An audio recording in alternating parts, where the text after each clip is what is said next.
Okay guys, let's go. Pauwi na tayo, galing tayo ng DSB.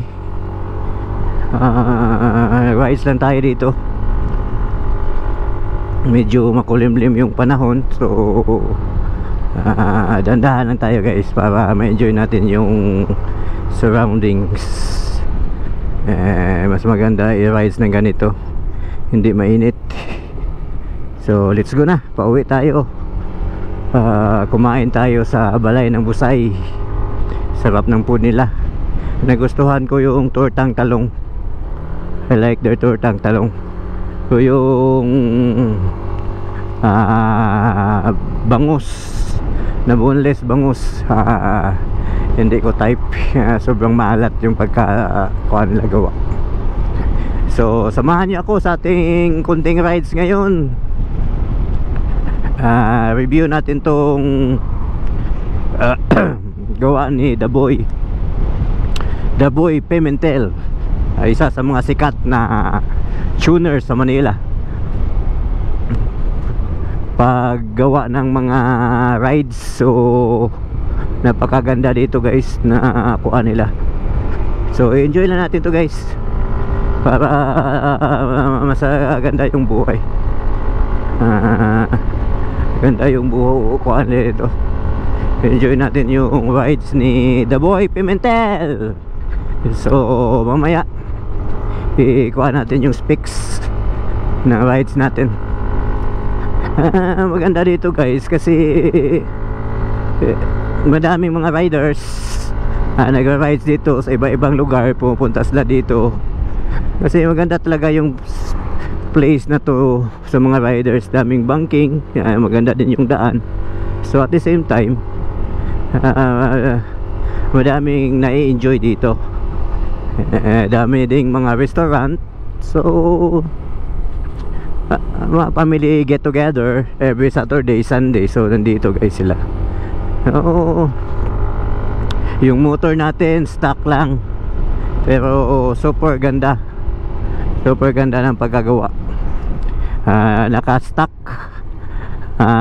engine, naka-full set 70 na WF, naka-kabil sitan within Indonesia. Ginagamit yan sa mga drag race. Naka-kabil sitan race pro tayo.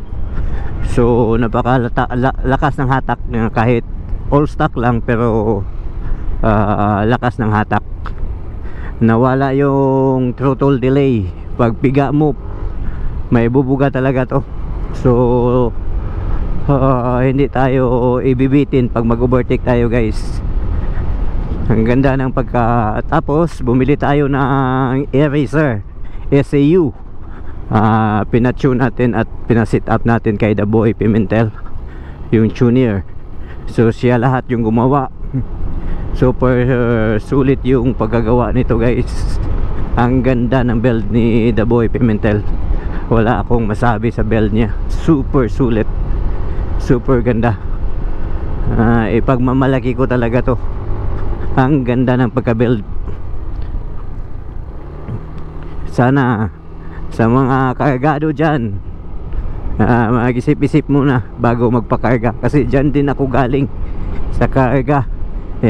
Siguro grabe yung gastos ko, more than enough yung gastos ko guys, pero hindi ako sakit sa ulo pagkargado. Sobrang sakit sa ulo. Ito stock lang yung engine, pero may ibibigay siya guys. Hindi kayo bibitin pag overtaking.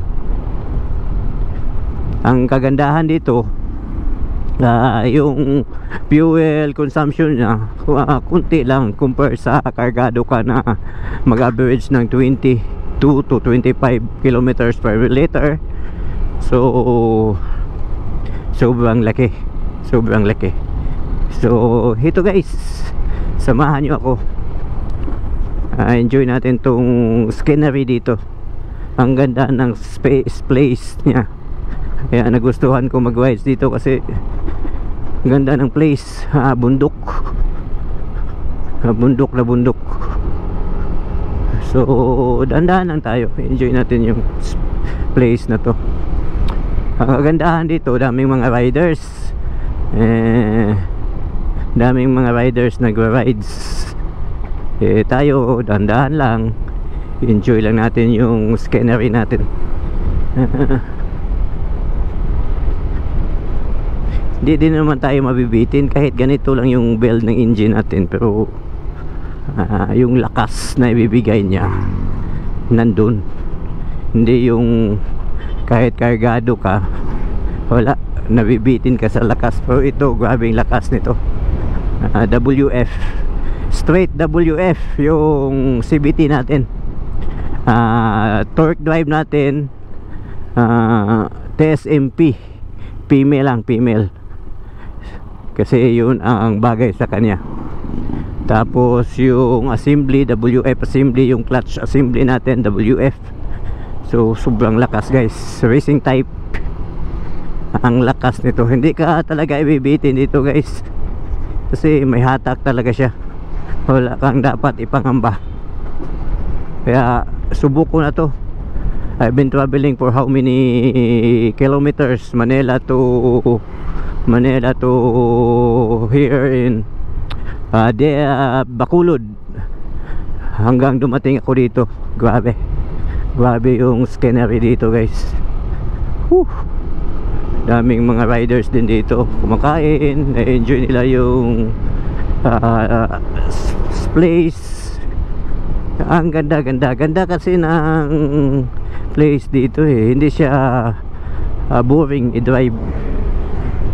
Kubo ni Maria, wala masyadong kumakain, common kasi, common dyan. Dito maganda din dito, iwan ko kung masarap din dito, siguro dito. Daming mga kainan dito wala lang masyadong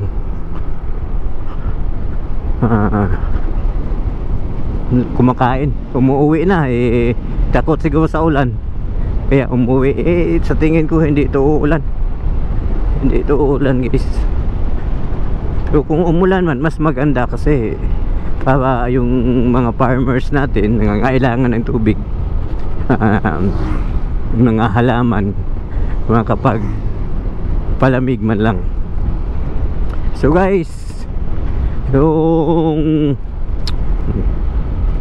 CVT ko na WF, sa mga gustong magpa-CVT dyan, ito ma-recommend ko, WF. Pero depende pa rin yan sa tuner new. Kaya kung magpa-tune kayo, doon na kayo pumunta sa mga tuner na racing tuner. Madami dyan, depende na lang sa mga gusto nyo. So para sa akin ito, wala akong masabi sa tune ni The Boy Pimentel sa motor ko. Super ganda guys. Grabe yung pagka-build niya. Kahit pure stock engine lang, pero pag magbibigay ng lakas to, ang lakas, may ibubuga talaga. May ibubuga. Kaya sarap mag-ride sa mga ganitong pagkakataon. Dahan-dahan lang tayo kasi medyo daming riders dito. So enjoy na natin yung scenery, kasi at least you did it, mission accomplished. Yun lang naman importante. You did it, mission accomplished. Build mo lahat at na-achieve mo lahat yung mga pangangailangan mo. So yun talaga, wala tayong problema. Grabe yung build ng gusto mo. So sobra na nga yung gastos mo So thankful ako na lahat ng achievement ko nakuha ko. At yun guys, yun talaga ang gusto ko sa buhay, na achieve ko lahat kahit paano. Nagpapasalamat ako sa Panginoon. Ganda ng place dito kaya gustuhan ko to rides talaga dito, kasi sobrang ganda ng place. Sarap, ang ganda, kaya maganda. Dahan-dahan lang. Ano kaya dito? Kainan din siguro dito, ano? Kainan din. Oh, may bulang. May bulang to kasi daming sasakyan. Oo. Buhay patay. Patay guys. Patay talaga sila. Ganun talaga. Pero okay lang yan. Ganun talaga eh. Hindi natin yan hindi yan mawawala. Mga patay. Mga minamahal natin sa buhay. Ang dami palang kuha dito, mag picnic. Dami silang mag picnic dito guys. Sarap din kasi yung place eh, na daming nagpipiknik. Kaya gustong gusto nila yung mga kuha nila. Kaya pala daming nag-rides dito. Stress free. Yun yung akin eh, stress free. Ito lang yung gusto ko guys, na makapag-rides ako kahit paano. Hindi na natin nahanap yung kung ano-ano pa. Ito yung maganda na ginagawa. Yung bang wala kang iniisip. Woohoo!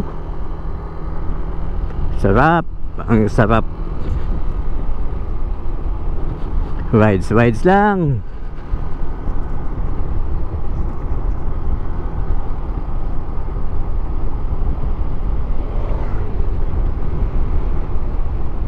Wow, ganda na scenery dito. Wow, ganda na scenery. Ganda na scenery dito guys. Grabe yung scenery dito sa super ganda. Woohoo! Grabe, ang galing, ang ganda. Wow.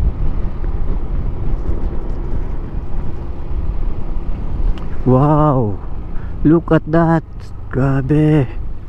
Super ganda guys. Wow. Ang ganda ng place. Siguro. Grabe naman place na yan, super ganda eh. Oh my god, ang ganda. Ito yung nakakawala ng stress guys. Kung stress ka, ito yung nakakatulong.